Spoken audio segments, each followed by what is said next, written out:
we are going to start this video out doing the Hakeem Jeffries. I'm going to need you to help me get to 3,000 likes on this video. I need a minimum of 1,000 likes. And for those of you Captain Chaos people out there who will say you don't want to hit the like button, what I say to you is hit the damn button. Because without you hitting the button and standing with me, the islands may overturn inside of the ocean. If we put too much weight on the islands, they may topple over. My name is Hakeem Jeffries, and I am running for president of the United States of America. My running mate is named Jasmine Crockett, and she is running as well. Hit the like button, man. Let's go. Hold on one second. We about to get to the bottom of this, ladies and gentlemen. This don't make no sense whatsoever. Welcome to the Dark Waters channel, where we explore mysteries, figure out the truth, dive into politics, and anything else you want to know about. That's what we doing over here, baby. Let's go. Say, dog, I did y'all a long video yesterday, dog, and people didn't hit the like button. People did not hit the like button, dog. Yeah. So YouTube said, nah, we're not going to put this in the algorithm. Yeah. People say, man, I'm not getting notifications because ain't nobody hitting the button, dog. Nobody hitting the button. But watch this. Watch this. I'm going to start this video off with something that I like. See, this is how we grew up right here. This boy right here, like they say, he went from Harry Potter to Voldemort in 1 minute. He got the little Roman candle flare. Here you go. Now he go a boy being a boy right here. Be a boy. Boom. Be a boy. Boom. Run. Boom. Run. Hurry up. Run. Run. Run, girl. Run. Boom. You better move it. Boom. That is a boy being a boy, ladies and gentlemen. And that's what they do. He said he went from Harry Potter to Voldemort in 10.4 seconds.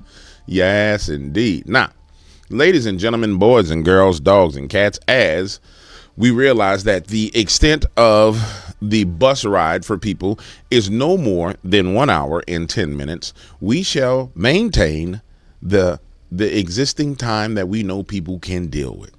As you know, yesterday I dealt with Jasmine Crockett and her saying that $5,000 wasn't something to anyone in America, and we didn't, and that the U.S. government did not give money away, that we weren't in the business of giving money away, although we've given billions of dollars to illegal aliens. And I talked about how it was Black History Month, and I talked about how Donald Trump had a bunch of black people in the White House, and then other black people lost their minds because those people are Uncle Toms. And I want you to understand a few things. And I'm gonna go back to Caterpillar Eyes real quick. Come back, Caterpillar Eyes. Jasmine Crockett. Where you at, Caterpillar? Caterpillar Eyes. Let's just keep it real. What's happening now is the Great Awakening for the African community in America. I'm not even gonna call them American because you don't like America. You African. You either go home to Africa or you wake up. You ain't American. No, you African. You was born here, but you African. You need to go on back. Because this woman, who they're planning on running for the president of the United States, that's why she all over the place, the president of the United States of America. If you don't wake up in the process of them highlighting Caterpillar Eyes, I don't know what to tell you. Because she starts off with the most offensive thing that you could think of. We are not in the business of giving out money, and honestly, I don't know what $5,000 will do for you. So she's discouraging her constituents from getting a check for $5,000, while simultaneously she's been defending them giving illegals up to, hell, they were getting loans for $10,000 to get, they were giving money to buy vehicles. They were giving business loans, SBA loans, all kinds of stuff that her own constituents didn't even get, which is why they were doing PPP fraud and all the rest of this foolishness. Yeah. And so she was defending illegals. And I just want you to understand, this is going to end extremely bad. All right, hey y'all. So Jasmine Crockett, right? And I've been trying to be quiet, but I just find it weird how black people support her. And then the latest thing is her and this little verbal altercation she had with this lady named Nancy, the whole child situation, right? I generally find it weird how y'all support her, but she represents your sons mutilating their bodies because their mental wants to be something that they naturally are not. I genuinely find it funny the things that black people support. The black people who are choosing to be Democrats shows me that y'all have no morals, no values, and no true logical standpoint. Y'all love saying, oh, Jasmine Crockett this and Jasmine Crockett that. But she's trying to support the fact that overgrown men are trying to play in sports with other women when they're overgrown men. They are trying to come in women's bathrooms even though they are physically a man, and you are trying to invade the woman's space. Oh, we need to fight for women's rights. Well, women's rights will equate to men not being allowed to walk in women's bathrooms, walk in women's locker rooms. That is a woman's right. Oh, it's only a woman's right when she wants to take the life of a baby. Okay. I generally find it weird how y'all pick and choose the stances that y'all want to support. Y'all want to pick and choose the black people that you want to support. Y'all only legit support black people that is actually doing harm to our children and our family. Now, today we're heading over to Breitbart because there's a whole bunch of stuff on there I need you to see. A whole bunch of stuff I need you to see. Excuse me. I said yesterday that Hamas was going to get punished. Let me make this smaller. I said yesterday Hamas was going to get bullied and punished. Not bullied, they was going to get punished because of the child coffin. You got to understand, people can digest the death of an adult. They can deal with the murder of an adult. They can deal with the sexual assault of a woman, even though they won't bring it to the forefront. But you got to imagine what happened to the female Jewish hostages that Hamas took, right? But when it comes to babies, it's a breaking point for anybody who has any amount of righteousness. And I said it yesterday because you knew it was coming. When you saw them parading that coffin and celebrating and playing music, like it was coming down the pipeline. Yeah, it was coming down. Somebody will say, GW, there's been a whole bunch of Palestinian babies who've died. Yeah, I agree. I don't want to see anybody's child die. I don't want to see anybody's child die. But you have to deal with the reality of the situation of war. Hamas and them don't have an advantage. They use terrorist tactics. The only advantage they had was they're being financed by Iran, by Persia, by Leonidas. Just so you remember the historical context of all these things. And so what's coming down the pipeline, people saying it's a ceasefire. No, people about to get punished. They're getting ready to get punished unlike anything you've ever seen. Yesterday, Kash Patel was confirmed, and upon his confirmation, the rumor mill started spreading that the Diddy files and the Epstein files will come out. I await the moment in time. I told you yesterday in the long video that nobody watched, and that's okay. I still love you. That the releasing of the Epstein files, and most likely the Diddy files, either one, is going to be the destruction of the altar that is Hollywood in America. There's people saying it's going to happen in early March and blah, blah, blah. I don't care when it happens, honestly. I just want to see it destroyed. I don't care. I want to see the destruction happen because that's the last stronghold in America is Hollywood. And those Hollywood, elitists who believe that they can tell us how to talk and how to walk and how to think, judgment has to come upon them. You know what I'm saying? It has to come upon them, and I'm looking forward to it. Now, Jim Carville, who, by the way, guys, I may talk about Jim, but I actually like Jim because I like his style, his straightforward style. Jim Carville is back out in the media, and quite frankly, because he has no choice. He has to rally the troops, and somebody has to fill the void in the Democratic Party. So we have Joe Biden that marched off into the insane asylum. Kamala Harris is over there talking about her optimism, and this is her optimism that, we have to make sure that the progress doesn't regress towards the restroom and ensure that the gender equality meets the maximum optimism of the people. And as governor of California, I'm going to ensure that everybody's fire and everybody's forest fire and everybody's buildings that burned are done with equality and diversity and inclusion. And I'm going to ensure that the floods that flood into California are DEI floods. Yeah, it's going to be diversity. Every neighborhood's going to flood. It's going to be inclusion. Yeah, everybody's going to be included in the flood and the destruction because I am Kamala Harris. So when you look at the Democratic Party right now, you got Stephen A. Smith talking about he going to run for president, which he got to put a kibosh on that. You got Jasmine Crockett being paraded around by the progressive extreme leftist party, part of the Democratic Party. And Jim is the only outspoken person for what you would call the legacy Democratic Party, the Clinton era party.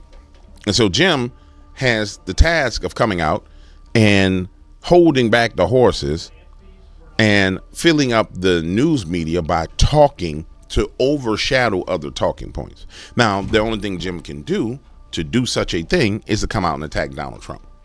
So my anticipation is that he'll do that. So where do Democrats go from here? And will common sense ever return to that party? Here with more. We call him the Raging Cajun himself, Democratic strategist James Carville. I was telling people today that you're going to be on the show, and I on the radio, I was reminding people we would do debates against each other around the country. You're one of the most fun people to ever hang out, but you're also one of the smartest strategists I've ever met. You are, and I'm not sucking up. Man. Your old boss with Newt Gingrich balanced the budget 5 times. Hasn't happened since. Now your party is against tens of billions spent abroad for Green New Deal, DEI, woke agenda, and transgenderism. What happened? Well, we got to get that $100 million for condoms for Hamas because that's where all the savings are. I haven't seen. Cute answer. There's tens and hundreds of billions. American all right, you went for 10 minutes. All right, okay. Go ahead. If he can find the money, great. Give everybody $1,000. But I'll tell you this: more deficit has accumulated under Donald Trump than the other president in American history. But I'm glad that you're on the fiscal responsibility bandwagon. I'm glad you're on the bandwagon of Bill Clinton being able to balance the budget and bring unbelievable prosperity to America. And see, this is why he's a dangerous political consultant, because you're watching him weave a narrative right in front of you live. Did you hear that? So he associated Donald Trump's fiscal responsibility with Bill Clinton and Bill Clinton trying to balance the budget. This is why this man is dangerous. But understand, he has to march out. He has to. Now, where Sharon Hannity is making a mistake is, honestly, I wouldn't have given him a voice. I would have left him in derision.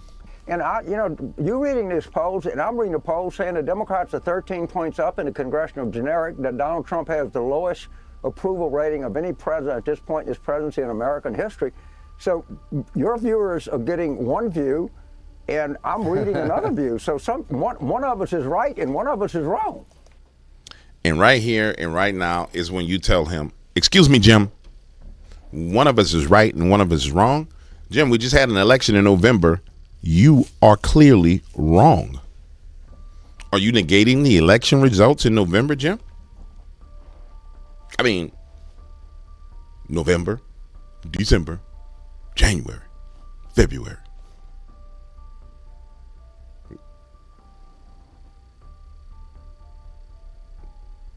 What is he saying? But see, this is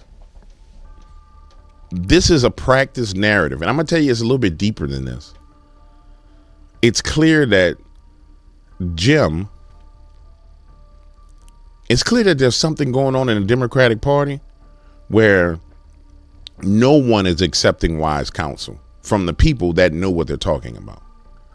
So when Jim comes on, he puts out these talking points. Watch, you're going to see people grab these talking points that are politicians, and they're going to start running with what he said. It just shows me that there's nobody that's picking up the phone saying, hey, Jim, things are going bad. I need help. What do you think we should do?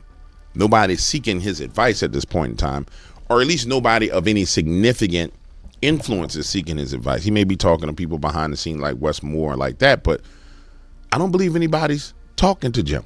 It's that simple. Put on Trafalgar. They got fact checkers at Fox, and well, we do, and we put on Trafalgar and Matt Towery and Robert Cahaley and an Insider Advantage. And by the way, for the last 3 presidential elections, they were the top pollsters in the country, among the top 3. So they're pretty credible to me. Look at let's put that aside. Polls that, again, the lowest approval at this point in history. But if your viewers want to believe this, go ahead and believe it. I mean, I can't do anything about it. If they want to believe, listen, that didn't Donald you Trump believe, is or are you telling? I'm going to congratulate you on good journalism. You asked him about Medicaid, and that's the most constipated answer I've ever heard in my life. But you did your job. I'm going to give you credit for being an insightful and good journalist. I appreciate you giving me credit, James. I do. Wow. And guys, I love to see the back and forth, because now he's drugged Sean Hannity from talking about the USAID money and all the money that the Democrat Party had sent off and stolen into debating about polls.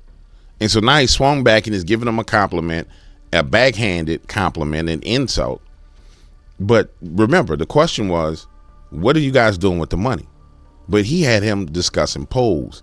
So he drugged the conversation to where he wants. Let's see if Sean is going to be masterful to bring him right back to the initial question, which was, why have you guys been stealing money? You're a fun guy to debate. Listen, you said you want to talk about the polls you believed. Your polls told you Kamala Harris is going to be president, didn't they? You were predicting she's going to win. What happened? The polls were tied. Because my pollsters got it right. So they predicted Donald Trump would win. So let me back up. We went with our 7th-string quarterback, and we lost by 1.5 points, and we actually picked up a congressional seat. So if you're asking me, did I think that she was going to win, and she didn't win? Yes, all the polling showed it even. It turned out to be a 1.5 point race. And you lost seats. But if you have, and I'm telling the Democrats, just sit there, play possum, let them go, let them go, let them go. Poll numbers are declining. The collapse is already underway. Let's see when they put the Medicaid budget, when they put the $4.5 trillion of tax cuts to wealthy people. Just let the ball come to you. We don't need to be aggressive now. We can just all right, so do you trust CBS? And they're going to have to CBS had him on the positive side. American people agree with him on immigration. They agree with him on reckless spending. They agree with eliminating waste, fraud, and abuse. What happened? You know, Bill Clinton, and I'll give him credit where credit's due. I mean, I give as much credit to Newt Gingrich, to be honest, and the fact that he had such a bad first midterm. And the era of big government is over, end of welfare as we know it. And they balance the budget, the two of them together. They work together. I see your party screaming and yelling and acting like lunatics, and you're smarter than that, because that's not you. And you're kind of spinning a little on me, because you got your ass kicked in this election, and everyone thought you were all going to win. I lost a point.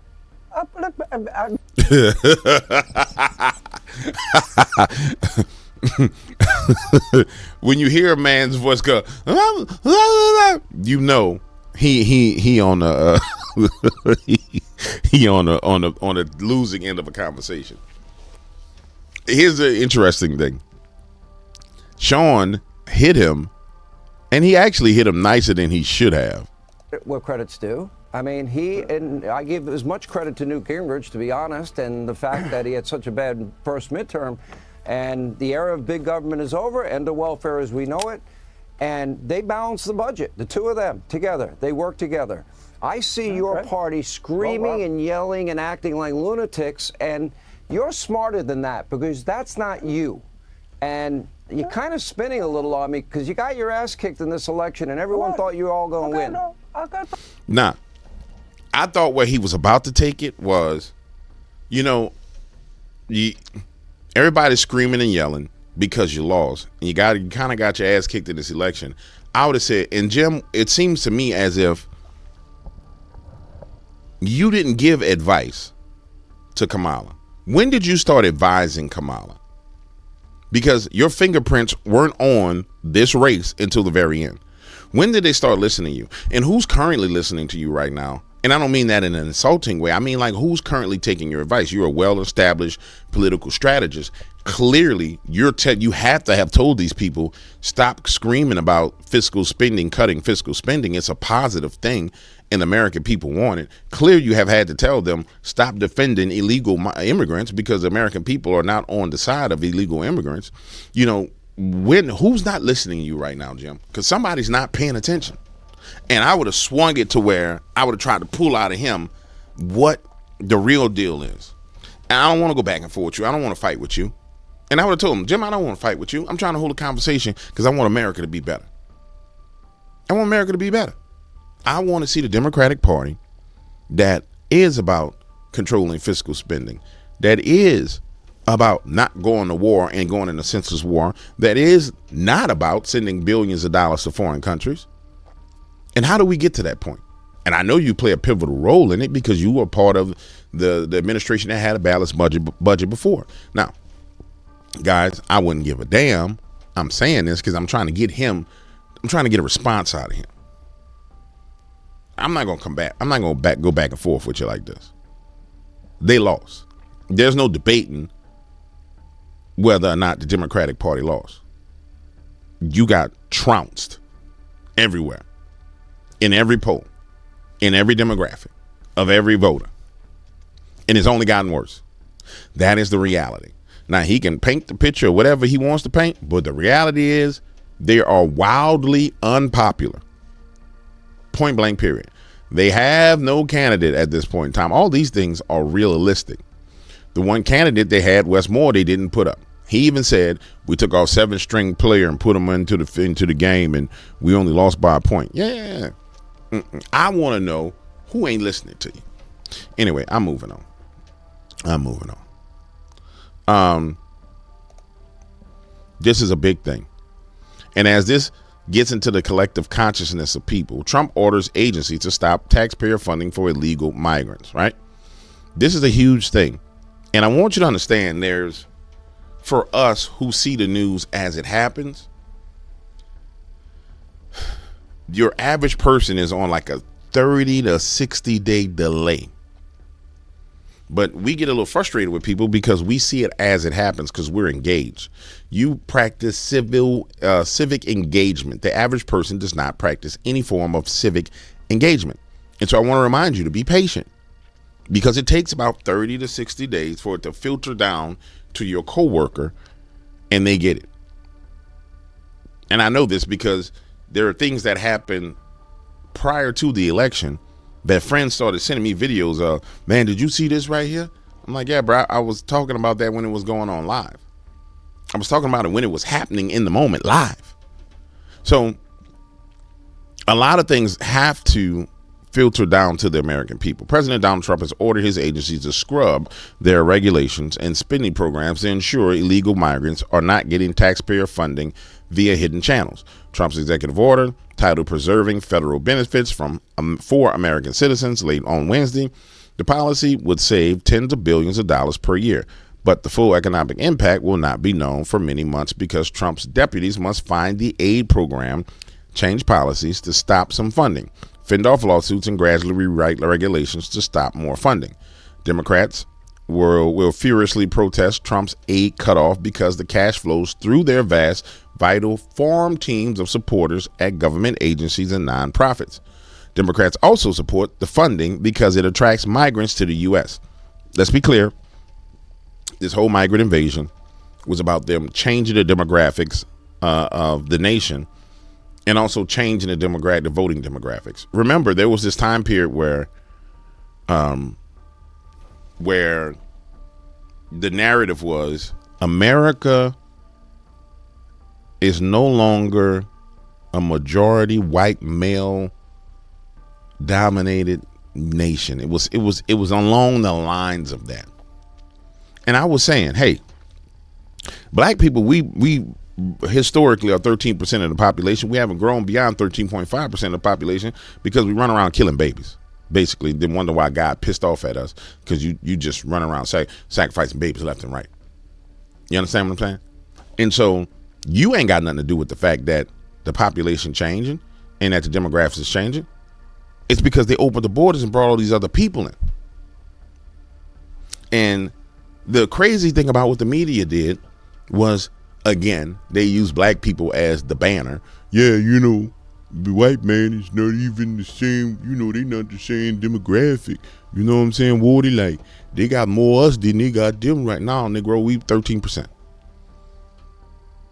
And hell, 20 of that 13% is in prison. Man, you know, so America is not a white nation anymore. You know what I'm saying? Yeah, because they brought all the illegals in and dumped them in your neighborhood.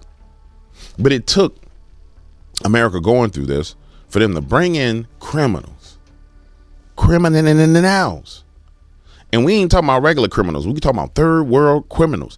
Third world criminals to come in here for you to kind of wake up a little bit and see the truth.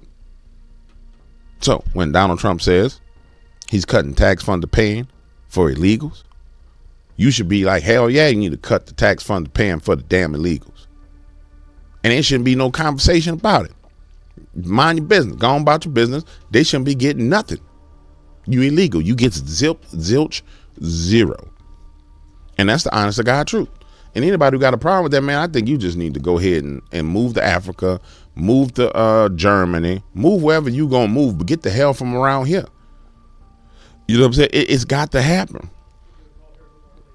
It's totally ridiculous, man.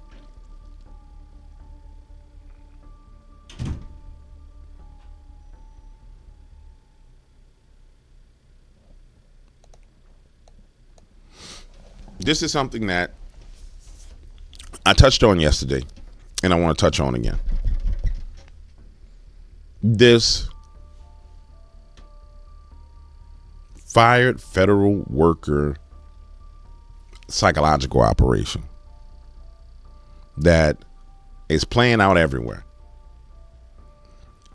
First of all, CNN doesn't have the audience to bolster any support for these people. Second of all, I said it before and I'll say it again. There ain't nobody deserves a job for their whole life. You just, nobody's entitled to a job for their whole life. And I want to see this entitled behavior and mentality destroyed in America.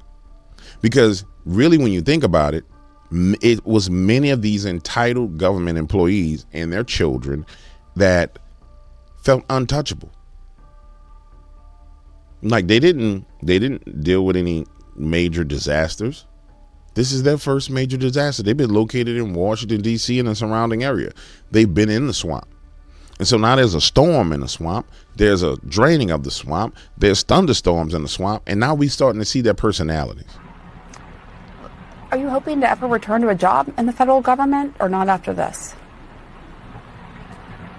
I wouldn't do it until, you know, some things have changed, because right now it's a lack of stability. And then also, you know, the emotional impact to me, this really feels like a betrayal in some sense, and that they didn't consider how this impacts people, and especially the 30% of the federal workforce that have served on active duty. Tell us more about how it feels like a betrayal. I mean, it comes down to what I've already said. I served my country for 11 years, 9 of them on active duty. I deployed twice. I spent so much time away from my family. I was gone when my mom passed away. And I missed that, to serve my country. And I was excited to continue serving in this capacity, and they not only tore that out from under my feet, but couldn't even just grant me a layoff and instead placed the blame on me, that it was my performance, and I've gotten nothing but positive reviews on that. So what exactly do you do? What exactly do you do before you get to crying? See, ladies and gentlemen, this is where real media will come in. Right now, look at the host on the left. See that face of empathy? And this woman is actually pretty freaking beautiful on the left. She's just a beautiful little devil. But you see that fake ass empathy on her face? That fake empathy is there to get this woman to cry. Her question was targeted to get her emotional and make her cry. Okay, so we have her crying. But what exactly do you do at the job? You got great performance reviews, but what was the performance about is the real question. Let's see if that question ends up being answered. What exactly did you do? Was it an essential job? And furthermore, ladies and gentlemen, and I'm just going to keep it real with you, if the job that you was doing was essential, ain't no need to cry. You got a fantastic resume. You should be able to walk into another business and get a job immediately.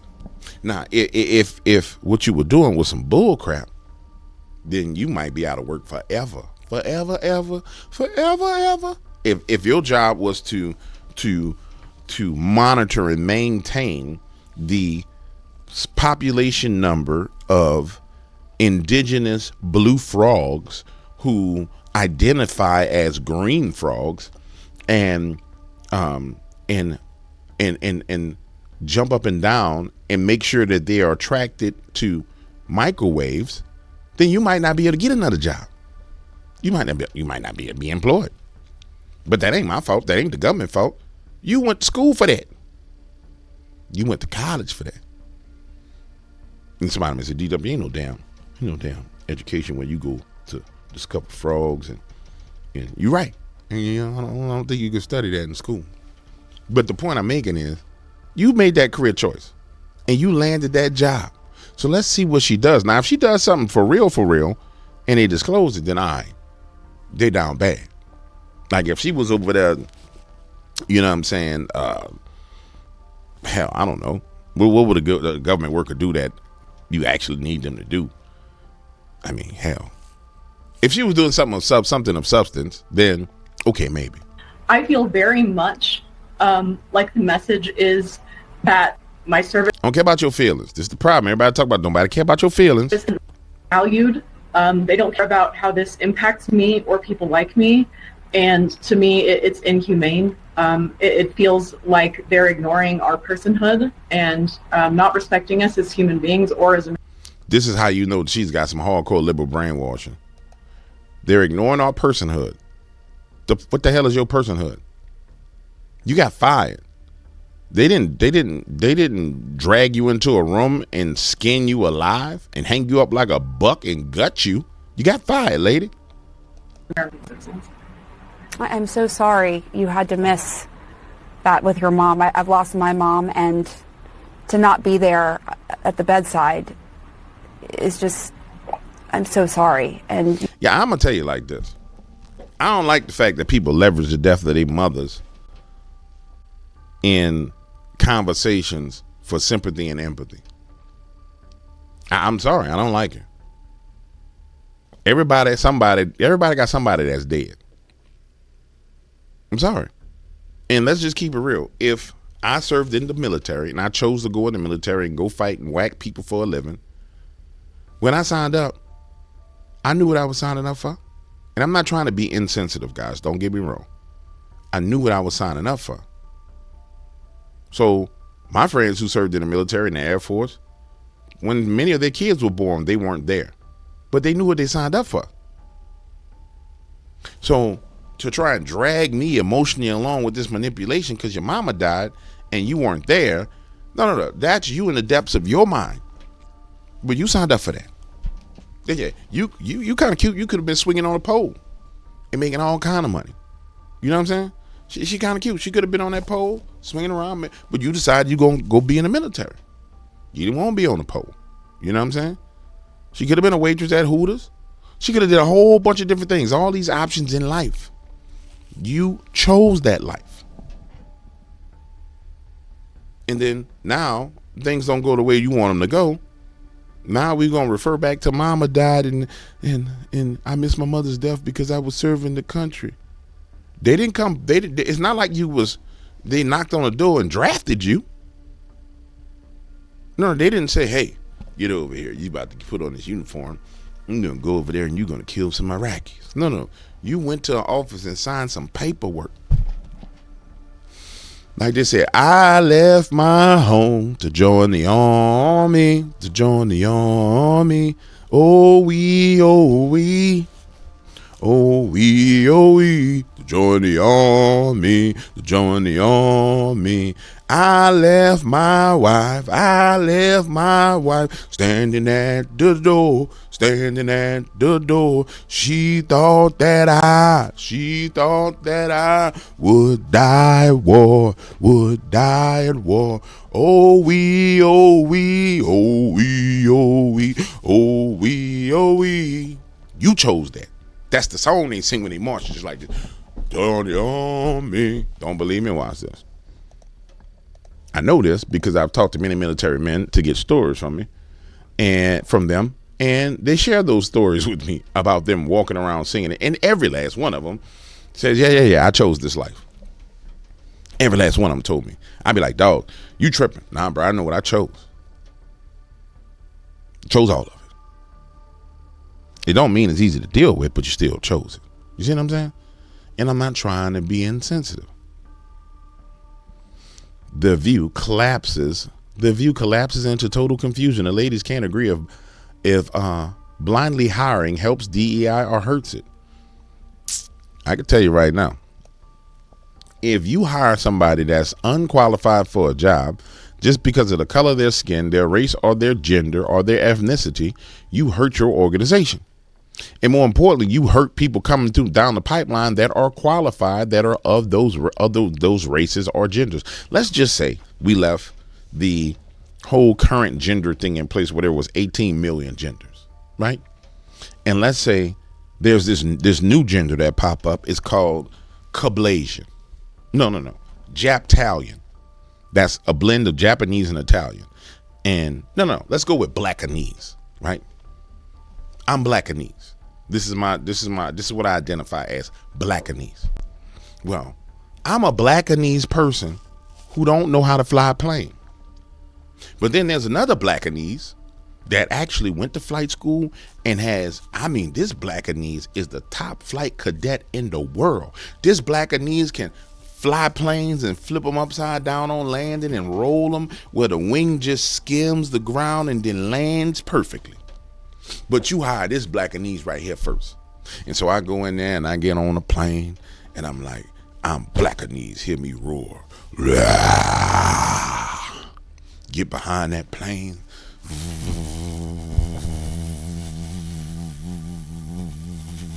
And they calling me on the radio from the tower, C47V, blah, blah, blah. Bank left this many knots and come to this altitude. And I'm like, I don't even know what the hell they talking about. But I'm Blackanese and I got hired.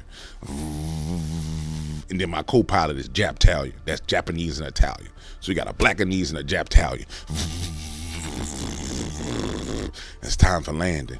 I don't call for clearing. I don't do nothing. I just slam that bad boy to the ground. Boom. Bounce around. Boom. Boom. And we slide across the runway. Everybody all right?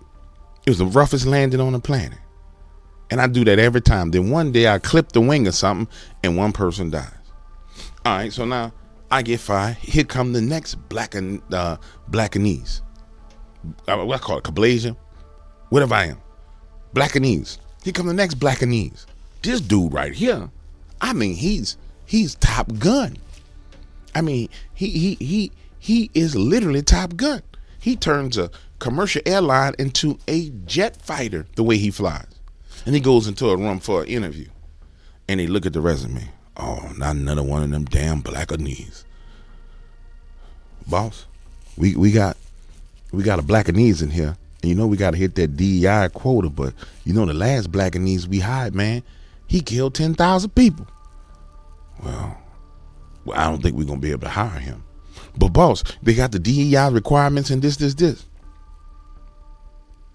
Okay, let's hire him, but we're going to find a way to put him in this little position over here to where he don't do any damage. So now the good Blackanees that know how to fly the plane is just over there chilling.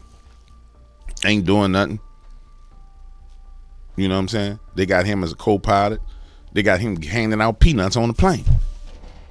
Even though he's your best. One of the best to ever do it. And then the DEI comes to an end. And so that same Blackanese goes in. He says, well, I've had... I was the top pilot in my flight school.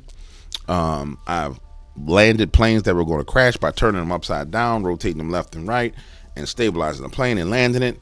And, sir, I just want an opportunity to continue to do my work.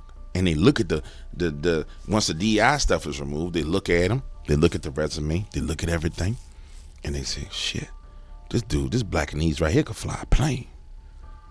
Yeah, this Blackanese can fly a plane. Let's put him in the plane. Yeah, that's how it works.